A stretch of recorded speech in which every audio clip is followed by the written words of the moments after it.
BD Law, o podcast sobre desenvolvimento de negócios no mercado jurídico. Este podcast conta com o apoio da CRWA, uma agência digital especialista em web design, e-commerce, websites e marketing digital. CRWA, há 14 anos entregando performance e resultados de comunicação. TKRA Contabilidade, a contabilidade certa para o crescimento da sua empresa. Já ouviu falar em Legal Design? Não? Procura por Bits Legal Design, criando documentos que qualquer pessoa entende. Do ponto de vista empresarial, o direito imobiliário é um instrumento estratégico para viabilizar negócios, proteger investimentos e garantir previsibilidade jurídica em operações que envolvem ativos de alto valor e longo prazo. E este é o tema do nosso episódio de hoje, aqui no BD Law, podcast sobre desenvolvimento de negócios no mercado jurídico. Sejam muito bem-vindas e bem-vindos. Eu sou o seu host, Gabriel Bidini, especialista em desenvolvimento de negócios no mercado jurídico. Estamos aqui com um amigo muito querido, que é o Rubens Camelias Filho, que foi o meu primeiro chefe aí de quando eu entrei no direito. O primeiro estágio que eu tive foi lá no Elias Matias e é um prazer aqui estar recebendo o Rubão. O Rubens Camelias Filho é advogado com mais de 30 anos de experiência na área imobiliária, sócio responsável pelas áreas de direito imobiliário, contencioso civil imobiliário, escritório Elias Matias Advogados, bacharel em Direito pelo Mackenzie em 1995, onde também obteve o título de especialista em Direito Empresarial em 1996, mestre em 2004 e doutor em 2012 em Direito Civil pela PUC São Paulo. Professor de graduação e pós-graduação em Direito Civil e Direito Notarial e Registral da Faculdade de Direito do Mackenzie, presidente da Comissão de Direito Imobiliário da OAB São Paulo em 2009, presidente da Comissão de Ordem Urbanística e Desapropriação do IASP, presidente da Comissão de Condomínios do Ibradim em 2021, presidente da diretoria da BIC em 2009 e do Conselho Deliberativo da BIC em 2004.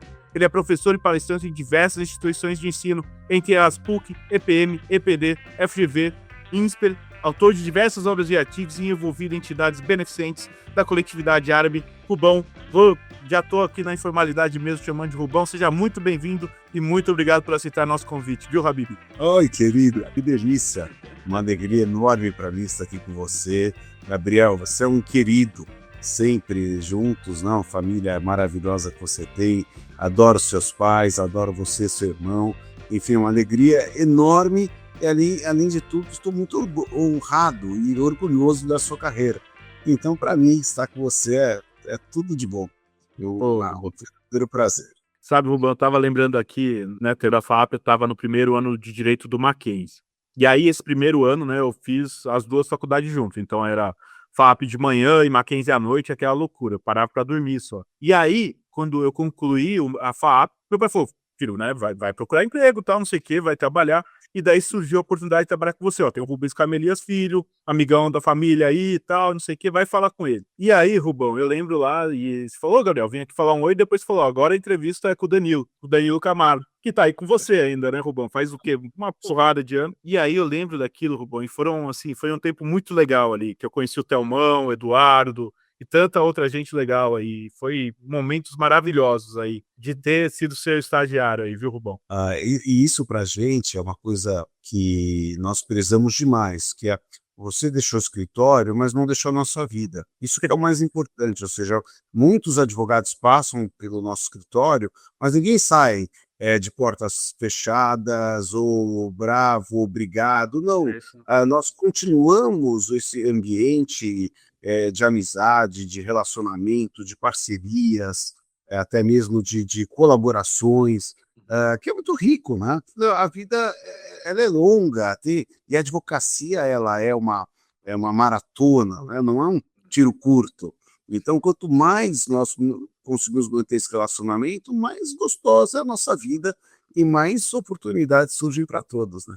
Então, para a gente saber disso, saber que a tua experiência no nosso escritório foi legal, é muito bom para a gente se sente muito feliz por isso. Valeu, Rubão. E Rubão, e aí agora vem a minha curiosidade, como que você foi parar no direito aí? É engraçado isso, né? A gente, meu pai nem achava que eu fosse fazer direito. Meu pai, Isso aí eu não sabia. meu pai foi advogado, foi pro tribunal e pelo quinto constitucional. E eu sempre gostei muito de engenharia, sempre gostei muito de empresa, da parte administrativa, e meu pai até achava que eu iria para a área de engenharia. E, ao mesmo tempo, eu sempre gostei muito também da área de fazendas, tem uma parte, por exemplo, especialmente plantação. Só eu sou do cavalo, né? Eu sou até hoje eu monto cavalo, eu tenho talvez as coisas mais importantes para minha recuperação energética é montar cavalo, né? E de modo que na hora que eu fui fazer a opção do vestibular, eu fiquei muito em dúvida em fazer direito, engenharia ou agronomia. É bom saber, Rubão. E aí das nossas histórias de Piracicaba, né? Que você de Piracicaba e eu, especialmente minha mãe, a vida inteira só falava em Piracicaba, porque a família dela é de Piracicaba. Então eu vivia falando 15 de novembro, Piracicaba, que ali está firme e forte, né? Então todo esse ambiente me levou a titubear. Só que a família não tinha fazenda. Na hora o capricorniano, bom, vamos fazer o seguinte, vamos colocar direito, vamos ganhar dinheiro com direito, depois a gente compra essa fazenda. Acabei escolhendo direito. Aí prestei vestibular e a minha irmã já estava no Mackenzie, então eu já tinha esse gosto pelo Mackenzie, acabei optando pelo Mackenzie. Amo Mackenzie, sabe quanto nós somos mackenzistas, né? Apaixonado. Cris é mackenzista, minha esposa, enfim, tem um vínculo com o Mackenzie maravilhoso, né? Mas aí eu fui trabalhar, entrei na faculdade, um tio, o Giba, ele me levou para a administradora da família. Então a família tinha uma administradora que meu pai tinha criado na advocacia e tinha levado esse meu tio, o irmão da minha mãe, para trabalhar. Então eu estou falando então que as aulas começavam em 91 e eu tinha passado no vestibular, e ele me chamou lá, vamos trabalhar. Então, muito antes de começarem as aulas, eu já fui para a administradora. E aí, na administradora, comecei a mexer com locação, especialmente, e fazer de tudo. Gabriel, desde de atender o locatário, prestação de contas, cobrar o aluguel, colocar placa nos prédios ali, atender telefone de inquilino. E aí eu comecei essa vivência já no mercado imobiliário, logo no primeiro ano, logo que antes de entrar na faculdade. O primeiro ano veio a lei do inquilinato. Então, em 91, quando veio a lei do inquilinato, eu fui fazer todos os cursos do mundo sobre a lei do inquilinato e já estava no primeiro ano de faculdade dando palestra para os alunos sobre a lei do inquilinato. Então é engraçado como essa vida nos leva, né? Eu acho que, por mais que nós tenhamos alguns sonhos, o caminho é feito pelos fatos, ou seja, as coisas que acontecem na tua vida acabam te levando para aquilo que vai te direcionar efetivamente para o teu futuro. Então, de certa maneira, foi assim. Aí eu também tive uma vida muito corrida. Primeiro ano de faculdade já trabalhava até tarde. No segundo ano de faculdade eu fui fazer CPOR, cavalaria. Isso que eu ia perguntar. Como que foi o CPOR, Rubão? Foi bacana? Você gostou? Super experiência até hoje. E aí você falava, né? E como é diferente o modo de ver as coisas. Eu estava de CPOR de manhã, e ainda de farda para o escritório à tarde, que ficava na Senador Feijó 69. Lá eu trocava de roupa, aí depois à noite para o Mackenzie.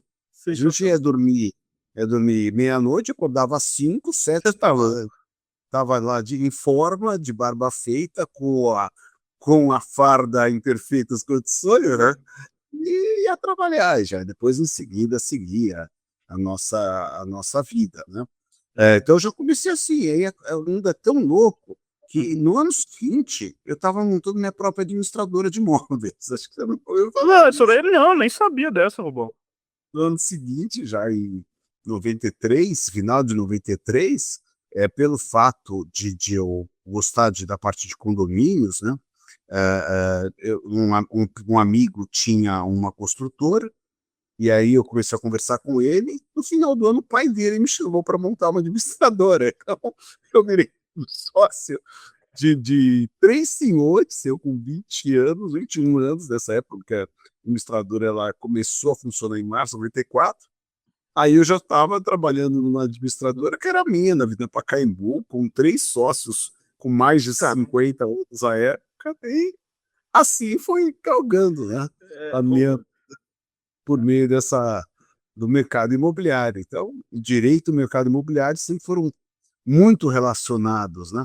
E aí as coisas aconteceram, a administradora cresceu, começamos a ter muito volume, depois acabei montando o escritório de advocacia com a minha irmã, juntamos os nossos escritórios, e aí o resto vai acontecendo e com muita alegria, graças a Deus.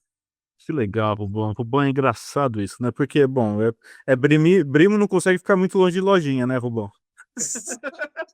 E você sabe que eu tenho recordações boas do seu pai, viu, Rubão? Eu sempre lembrava ali, né, quando na época que era na Tabapuã ainda, aí eu chegava lá, daí eu passava falava oi para os sócios, e daí eu sempre que eu entrava na sala do seu pai, parece que gerava experiência, cara. Assim, você ia lá e estava na mesinha dele, das antigas, não tinha o computador dele, ele estava lá olhando as coisas, tal, marcando, ô, não sei o quê, ô, doutor. E sempre assim, numa delicadeza muito bacana. São boas recordações, viu, Rubão? E Só, até Claro. acrescentar só isso. A vida nos leva de tal maneira que a própria história da administradora que ele tinha criado Uhum, também foi por circunstâncias. uhum. A advocacia do meu pai, o pai dele, meu avô, era comerciante da 25 de março, mas queria que os filhos fossem Ser doutor. universitários, doutor, né? E aí ele virou doutor. E aí meu avô pegou todos os amigos comerciantes da 25 e foi apresentar: olha, o Rubens está advogando, começa a mandar as questões para ele. E nisso, o que acontece, as famílias árabes já tinham muitos prédios, porque a ideia, hoje a gente faz muita previdência privada, mas Uhum, a época, a previdência era locação. E na hora que sempre há o direito imobiliário muito regulado, uhum. sempre uma preocupação com as normas, né? E Sim, aí falavam muito com ele e pediam para ele administrar. que É legal. isso. Legal, Rubão. Eu não, realmente eu não sabia dessa. Muito bacana a história, Rubão.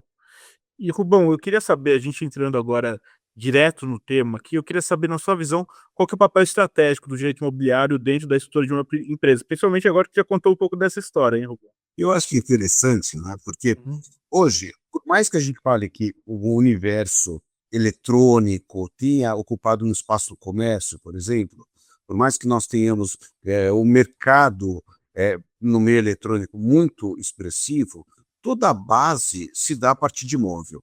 Toda a base. Não adianta. Eu vou montar um negócio, eu vou produzir alguma coisa, eu tenho um imóvel que é o local onde eu vou produzir esse material. Ah, você pegar um lojista em shopping, se você pegar um escritório de advocacia, uma empresa de engenharia, uma indústria, onde você estiver situado, a base é imobiliária, né? E o mercado imobiliário sempre esteve presente na vida das pessoas com maior ou menor intensidade. Então, se eu vou casar, eu quero ter casa, ou eu compro ou eu alugo.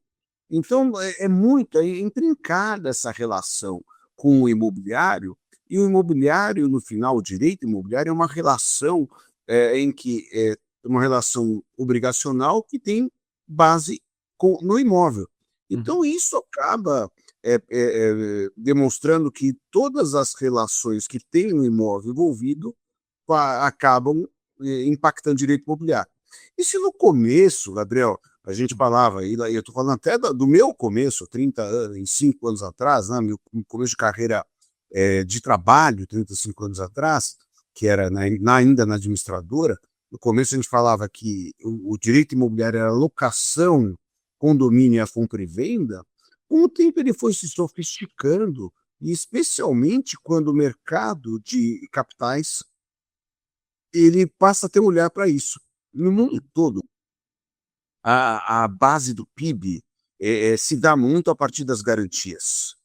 Então, as garantias no mercado, até mesmo de incorporação imobiliária, ele sempre teve a base da hipoteca. Não há dúvida que eu vou, desde 64, por exemplo, do sistema financeiro da habitação, eu já tinha o imóvel lastreado na hipoteca, seja no financiamento de produção, seja quando eu vou comprar e vou financiar. O mutuário ou a construtora, sempre o lastro era hipotecário. Só que a gente não tinha uma pulverização dos créditos. E a gente, a partir da alienação fiduciária no nosso Brasil, isso passou a pulverizar e capilarizar o crédito lastreado no imóvel para toda operação. Porque lá atrás era basicamente o sistema financeiro de habitação. Quando a gente começa, por exemplo, 2005, que a alienação fiduciária, que é da lei de 97, ela passa a permitir que qualquer operação obrigacional tenha como lastro a alienação fiduciária, o mercado secundário de capitais colocou isso para dentro. E aí o nosso PIB começa a desenvolver lastreado no mercado imobiliário. Ainda não é muito, hoje a gente está falando de 10% do PIB lastreado no mercado imobiliário. Países desenvolvidos faz 50%. Então, olha o que a gente tem ainda a fazer. E aí, essa ideia, por exemplo, o quanto impacta, o quanto se relaciona com o mundo empresarial, está, a meu ver, intimamente relacionado. Se eu vou fazer minha planta industrial, eu estou pensando em qual operação, onde eu vou fazer, por locação, por arrendamento, por direito de superfície, por um sale leaseback, por um build-to-suit, ou seja, é intimamente relacionado. Então, acho que tem muito ainda no direito imobiliário para melhorar a vida das pessoas e para trazer mais vantagem econômica, né? E já que eu estou falando demais, já vou te devolver a palavra. Imagina, que é isso? Tem um tema que eu adoro, que é o fato de que no Brasil mais de 50% dos imóveis são irregulares. Ou seja, eu tenho um capital a ser explorado ainda, Gabriel, extraordinário. Então você pega, por exemplo, algumas comunidades Sim. foram construídas em imóveis sem regularidade. Não vou nem falar se é público, se é privado, Sim. foram ali instalados. As pessoas que moram nesses locais empreendem. Tem vários negócios que acontecem lá dentro. E elas, às vezes, só têm um comprovante de residência. Com o comprovante de residência, ela consegue comprar mercadoria, consegue financiar uma geladeira, só com comprovante de residência. Imagina se essas pessoas têm a propriedade imobiliária para ofertar em garantia. O quanto mais de crédito ela vai ter, o quanto mais ela vai poder desenvolver para os seus negócios. Então, eu, quando falo do mercado imobiliário, eu fico realmente entusiasmado, né? Porque eu vejo ele como uma grande oportunidade de solução de grandes problemas que nós temos de mercado, de crescimento, a partir da falta de um laço patrimonial. E é bacana isso, porque a regularização de imóvel é dinheiro na mão das pessoas, né, Rubão? No fundo é isso. Exato. E ele ajuda a ter liberdade financeira, segurança, traz uma série de coisas. Isso é super legal, Rubão. E é realmente um mercado super bacana. E, Rubão, eu queria saber, na sua visão, pensando nas operações imobiliárias corporativas, aí, você, como falou, você tem um bom tempo aí já no mercado imobiliário, né, Rubão? Quais são os principais riscos aí jurídicos que você está mais acostumado a ver e o que você acha que está vendo aí de novidade que a galera não está percebendo? Eu acho que assim, é muito abrangente, né? O termo que você colocou. Você pode Sim. indústria, né? Você pode significar indústria, varejo, outro campo que tem sido desenvolvido muito a logística, até mesmo o campo hoje relacionado aos servidores, ou seja, toda a parte de que você tem as instalações hoje relacionadas aos equipamentos, está me faltando o nome, mas a inteligência artificial, por exemplo, toda ela lastreada nos servidores que estão ali no mundo todo, né? Sim. Então, esses provedores e servidores, eles precisam estar muito bem estruturados, em galpões que tem toda a infraestrutura necessária, até mesmo para efeito de energia, água, etc., né? Então, a gente tem vários segmentos. E a gente tem uma legislação que ela é positiva, mas ela sofre ainda com a falta de uma certa maleabilidade, uma certa liberdade. Então, acho que a gente, às vezes, está precisando ter mais liberdade contratual para que as coisas aconteçam com mais facilidade. Vejam, se eu sou um cara que tem um determinado business, posso até um business de saúde, que é um campo, outro corporativo que a gente nem colocou, saúde. Eu quero montar core da saúde, obviamente, no imobiliário. Então, eu sou uma grande imobiliária, sou um fundo, uma family office que quer investir no mercado de saúde. Aí, eu quero lastrear essa operação. Eu fico limitado no campo contratual, certo? Então, mas a gente já tem uma certa liberdade pelo 54A da lei da lei do inquilinato, fazer o build-to-suit, mas tem situações que essa lei pode me travar, e eu poderia ter mais liberdade se fosse algo não regulado. Então, eu acho que tem essa lei, por exemplo, só para você ter uma ideia, como pode gerar uma dúvida, o 53 da lei do inquilinato, ele coloca que eu não posso, por exemplo, pedir um imóvel de volta num estabelecimento de saúde. Então, acabou o contrato. Eu quero meu imóvel de volta. Não, você não pode. Só nas hipóteses aqui indicadas. Infração contratual,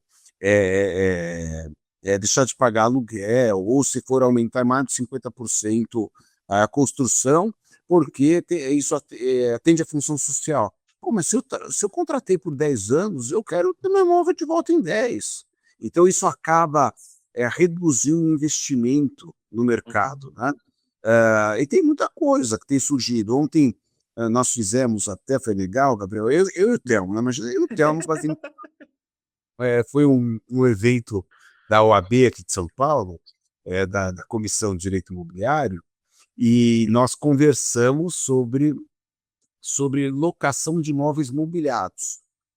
E aí você tem operações hoje, aqueles multifamily, por exemplo, que entregam os imóveis estruturados, ou locações residenciais e empresariais, ou seja, de empresas que estão te entregando uma experiência melhor, mobiliado, etc. Mas a lei é a mesma. A lei não está preparada para isso. Mas será que essa lei está preparada, ou era melhor dizer, olha, liberdade, vamos trabalhar mais para que as partes possam construir a melhor solução para os seus negócios, né? Então, acho que esse é um ponto que eu acredito que nós tivéssemos mais liberdade contratual, teríamos mais fomento dos negócios. E dentro disso, um judiciário que fosse menos intervencionista. Então, se eu tenho liberdade contratual, o juiz não pode dizer que a cláusula é abusiva, etc., né? Como, infelizmente, a gente ainda tem muito no nosso sistema jurídico, que é extremamente protecionista, né? Sensacional, Rubão. Rubão, é bacana isso, porque você vai falando as coisas, parece que você vai mergulhando nos negócios, né? Você vai pensando, pô, tanto de coisa, tanto de problema que tem e que aparentemente poderia ser solucionado de uma maneira mais rápida e mais melhor para as partes, né, Rubão? E até como consequência para a sociedade, né? Rubão, eu queria saber como que o direito imobiliário contribui para a estratégia de expansão de uma empresa. Como que isso vai ajudar ali, estar bem alinhado com o negócio? Você já trouxe alguns exemplos aqui, mas se puder até expandir um pouco mais. Em vários aspectos, né? Desde, por exemplo, a escolha de um determinado segmento de uma área de crescimento. Vejamos em qual sentido eu quero colocar. Eu vou envolver o imobiliário e o urbanístico, por exemplo, né? Quando eu olho um viés de crescimento da cidade, eu posso estar olhando para lá, considerando um menor investimento para o investimento futuro. É uma coisa muito viável, né? Ou até mesmo no crescimento de negócios em novos empreendimentos de shopping center. Se a gente tiver essa visão de que o mercado imobiliário ele leva em consideração a ideia de um potencial de crescimento, de valorização do negócio, certamente isso vai ser bem relevante. Ou seja, se eu pudesse, a depender do segmento de negócio, eu consigo identificar um viés de crescimento, certamente isso vai fazer com que o seu negócio cresça junto. O que falta, infelizmente, e aí é chato a gente colocar, mas às vezes a gente discute lá na nossa comissão de estudo sobre a urbanística e desapropriação do IASP, né? Que nos Estados Unidos, por exemplo, você leva um negócio para eles. Eu tenho alguns clientes que eu acompanho até, especialmente na Flórida e Nova York. Basicamente na Flórida, que tem muito espaço de crescimento, né? Por incrível que pareça. Caramba, eu não sabia dessa, sim. Nossa, como vai? Você vai para outras regiões, você muda o foco, não é Orlando, é o outro lado, vai para outra costa, né? E aí eu acompanhei um cliente lá na região leste-oeste da, da, Uhum. da, da Flórida, e sentamos na prefeitura local. Bom, olha, a gente quer fazer aqui 20 casas. Jura? Peraí, vamos já sentar, vamos negociar aqui de que maneira nós vamos fazer as casas, o que você está pensando, o que você precisa de financiamento, como vai fazer, você quer desconto.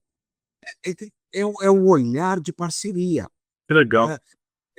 E aqui a gente acaba não tendo, talvez por ser demasiadamente concentrado, você não. Porque quando eu olho isso que eu te coloquei, você tem lá um condado, você tem um determinado bairro que tem a sua estrutura e você trabalha em coletivo, né? Até mesmo às vezes a aprovação é uma aprovação local com o coletivo. Enquanto aqui a gente tem uma estrutura super concentrada em que você leva o teu empreendimento, o pessoal, ai meu Deus, mais um para me encher, né? É. Não está pensando que ai, que bom que vai melhorar o meu negócio. Então, a cultura é outra. E aí isso acaba atrapalhando os negócios, porque às vezes você quer empreender e tem gente te puxando para baixo. Tem gente que fala, não, não, porque só o ambiental está ruim, mas não te dá solução. Então, não está bom no ambiental, então não vai fazer. Não é bom, só dá para fazer se você corrigir isso, aquilo. Então, esse viés acaba sendo ruim quando você olha o imobiliário e tem os impactos do ambiental, das licenças, às vezes até mesmo da falta de infraestrutura urbana. Estou falando de água, estou falando de saneamento, estou falando de arruamento, de posteamento, tudo isso acaba impactando no crescimento, né? Então, o imobiliário vai contribuir, a meu ver, quando o empresário consegue compreender que essa análise é prévia. Não adianta ele chegar e falar, não, ó, vou fazer dessa maneira. Ou, por exemplo, aí eu vou trazer para o bem pequenininho. Eu resolvo alugar do mais simples, resolvo alugar uma loja no térreo aqui da Alameda Jaú para fazer uma academia, só que eu não parei para analisar se a convenção de condomínio autoriza. Entendeu? Então, aí eu consigo te colocar de uma maneira bem simplória, ou seja, o direito imobiliário é preventivo. Ele é a base para você tomar a decisão estratégica de para onde você vai, o que você pode fazer e etc. Sensacional. Rubão, vou fazer uma pergunta agora que não tem nada a ver com o direito, mas tem um passo aí importante para a comunidade árabe aqui em São Paulo. Você acabou de assumir o cargo de presidente do Clube Homes. Eu queria que você falasse um pouco o que você está pensando, se puder contar um pouquinho. E desculpa a gente tá fugindo aí um pouco, mas é que eu não resisti, né, Rubão? Você sabe, Brimo, eu tenho que perguntar. Eu adorei, porque o Clube Homes também um orgulho da coletividade árabe, né? A coletividade árabe em São Paulo, e a gente fala o árabe, é muito amplo, Sim. mas a coletividade árabe que está no Brasil há aproximadamente 100, 120 anos é de origem síria-libanesa, a base, né? Agora, obviamente, de outros países, mas essa coletividade de que nós viemos, né? Gabriel, ela é origem sírio-libanesa, pelo Levante, etc.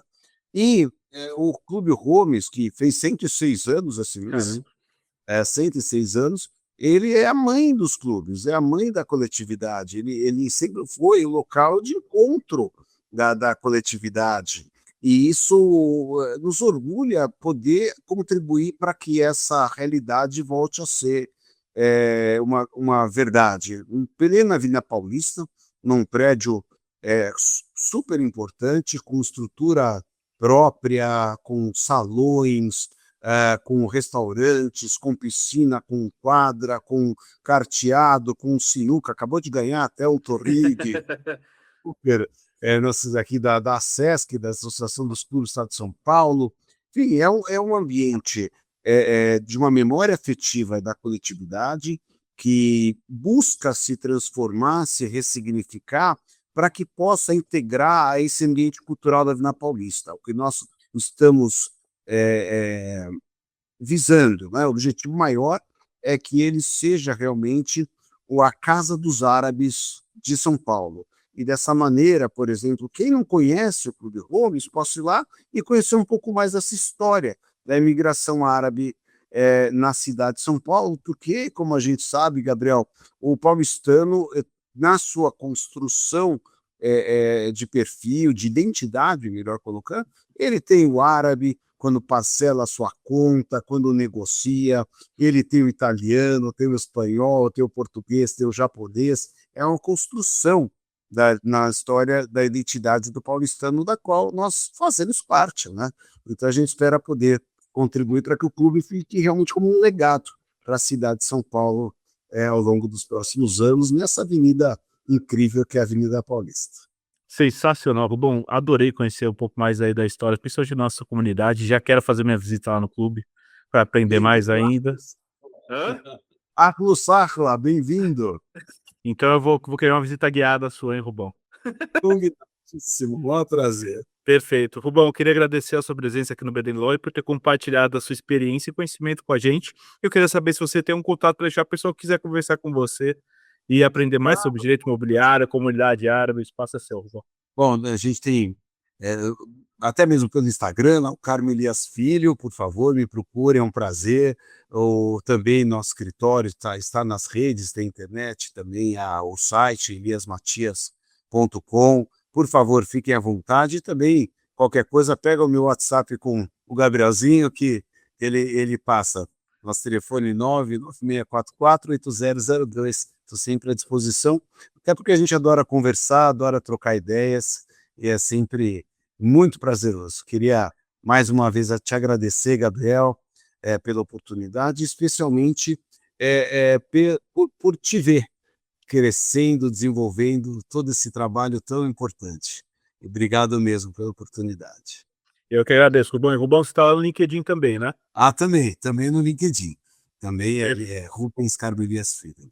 Muito obrigado. Bom, pessoal, a gente vai ficando por aqui. Não deixe, não sei o que, nas redes sociais. Estamos lá no Instagram, @BDinLaw, e no meu LinkedIn, Gabriel Bidini, onde vocês vão encontrar conteúdo sobre desenvolvimento de negócios e mercado jurídico. Este é o BDinLaw, o podcast sobre desenvolvimento de negócios no mercado jurídico. Nos vemos no próximo episódio. Até lá. BDinLaw, o podcast sobre desenvolvimento de negócios no mercado jurídico. Este podcast conta com o apoio da CRWA, uma agência digital especialista em web design, e-commerce, websites e marketing digital. CRWA, há 14 anos entregando performance e resultados de comunicação. TKRA Contabilidade, a contabilidade certa para o crescimento da sua empresa. Já ouviu falar em Legal Design? Não? Procura por Bits Legal Design, criando documentos que qualquer pessoa entende.